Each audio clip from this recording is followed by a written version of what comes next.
함께 나눌 하나님 말씀 오겠습니다. 고린도후서 10장 12절부터 18절까지 말씀입니다. 제가 가진 성경은 신약 성경 297쪽입니다.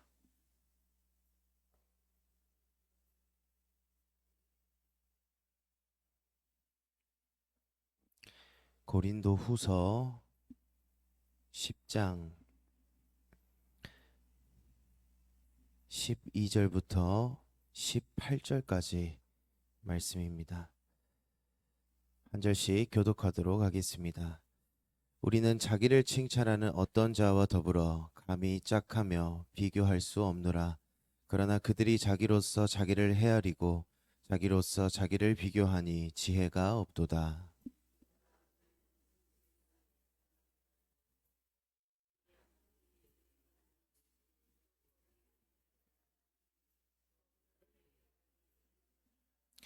우리가 너희에게 미치지 못할 자로서 스스로 지나쳐 나아간 것이 아니요 그리스도의 복음으로 너희에게까지 이른 것이라.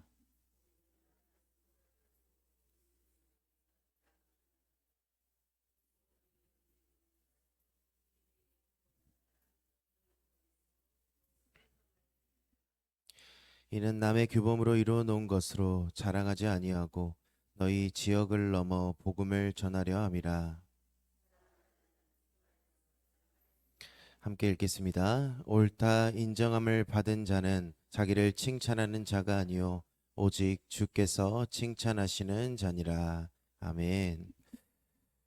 우리가 지난 시간 고린도후서 10장 이 전반부 말씀을 통해서 이 사도 바울이 고린도 교회에 침투한 거짓 사도들 이 모함에 맞서서 어떻게 영적인 칼을 빼들었는지를 살펴보았습니다. 이 거짓 사도들은 바울을 향해서 바울은 말도 못하고 약한 사람이다. 그가 편지로는 강해 보이지만 직접 우리의 눈앞에 섰을 때는 약한 사람이다 라고 외모로 바울을 판단하고 비방합니다. 이에 바울은 우리가 속한 것, 우리의 무기는 육신에 속한 것이 아니고 오직 하나님을 대적하여서 높아진 이 견고한 진, 그것들을 무너뜨리는 하나님의 능력, 즉 복음의 말씀임을 바울이 지난 시간에 선포했습니다.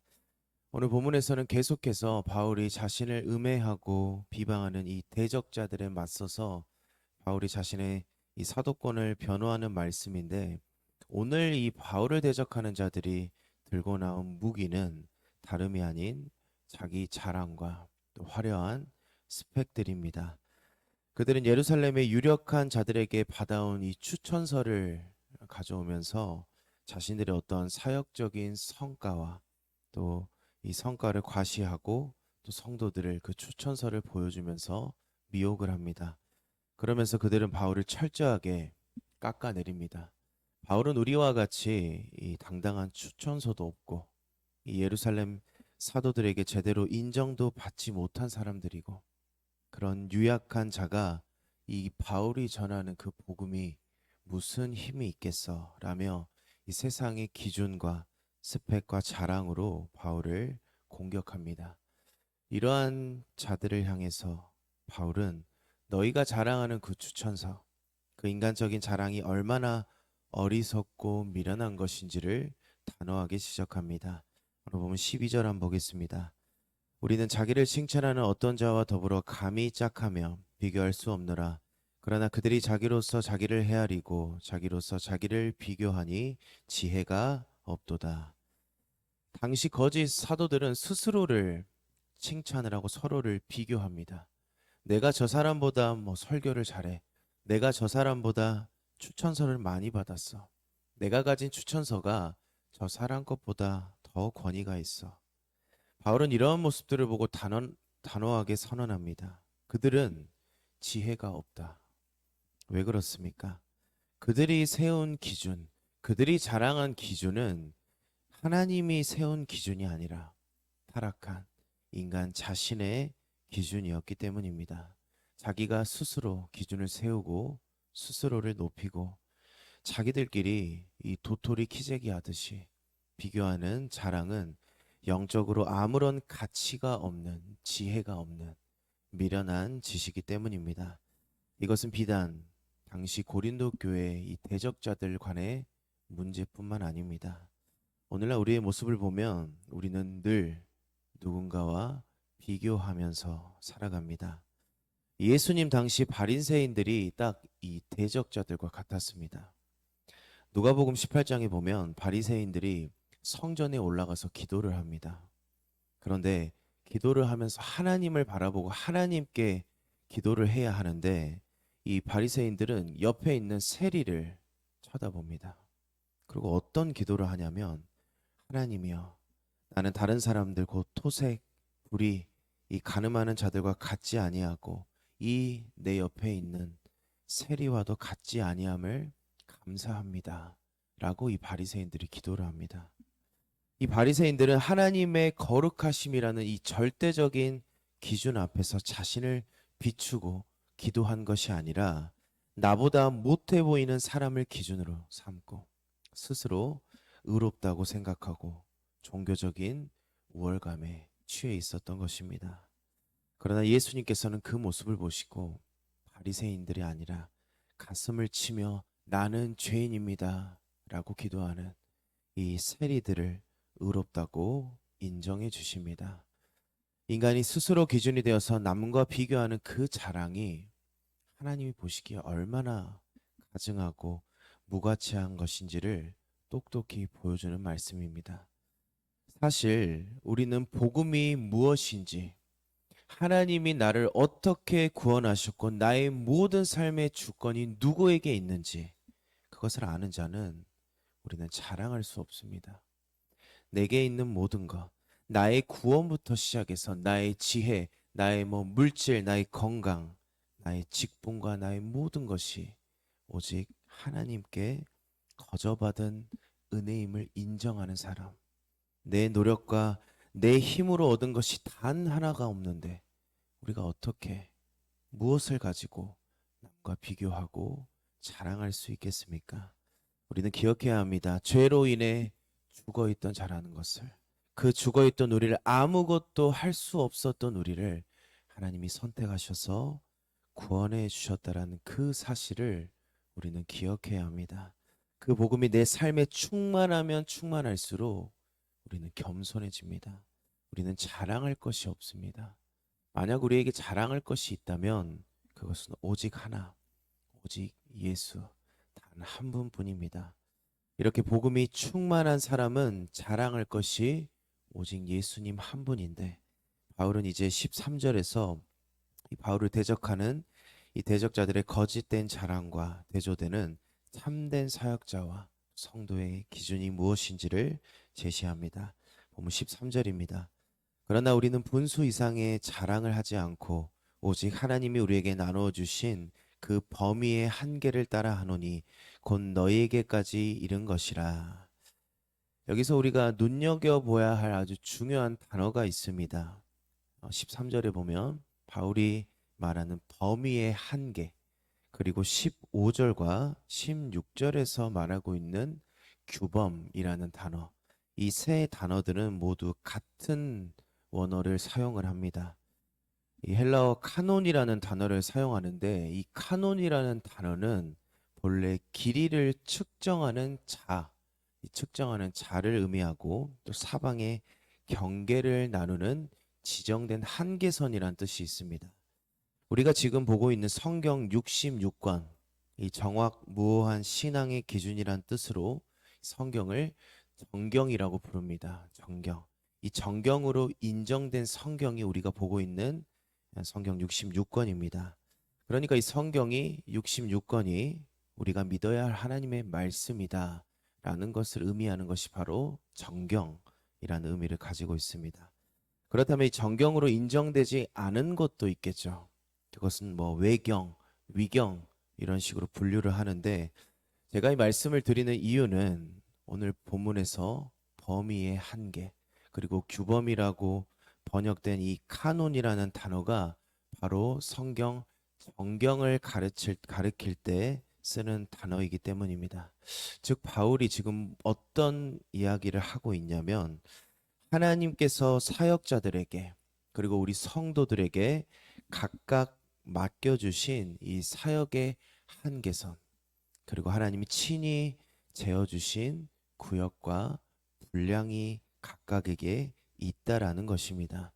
그렇다면 이 한계선이 있다는 것이 왜 우리가 자랑하지 말라라는 말씀과 연결이 되겠습니까?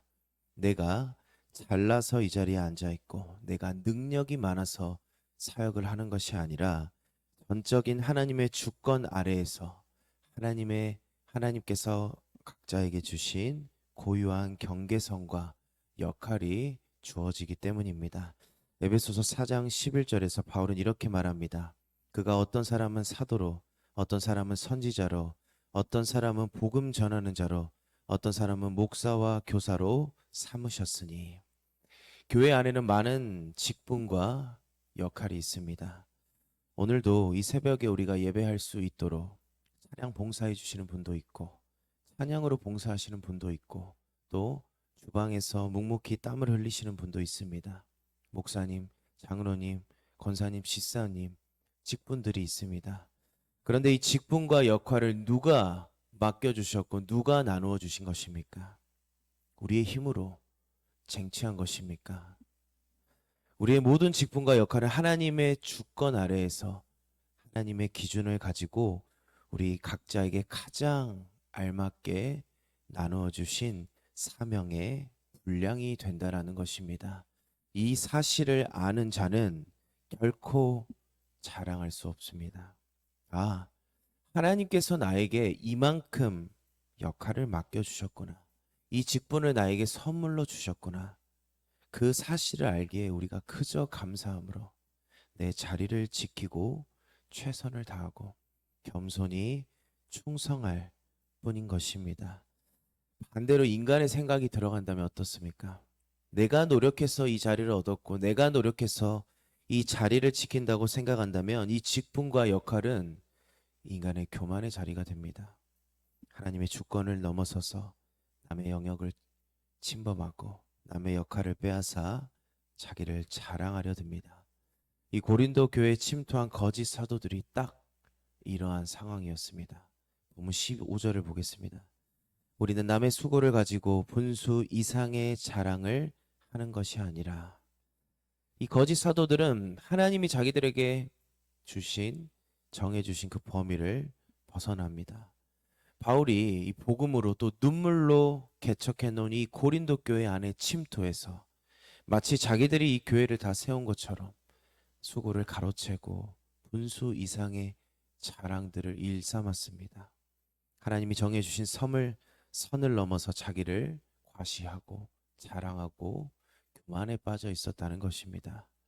바울의 관심은 너희가 왜 내가 세운 이 고린도 교회를 빼앗아 이런 것이 아닙니다.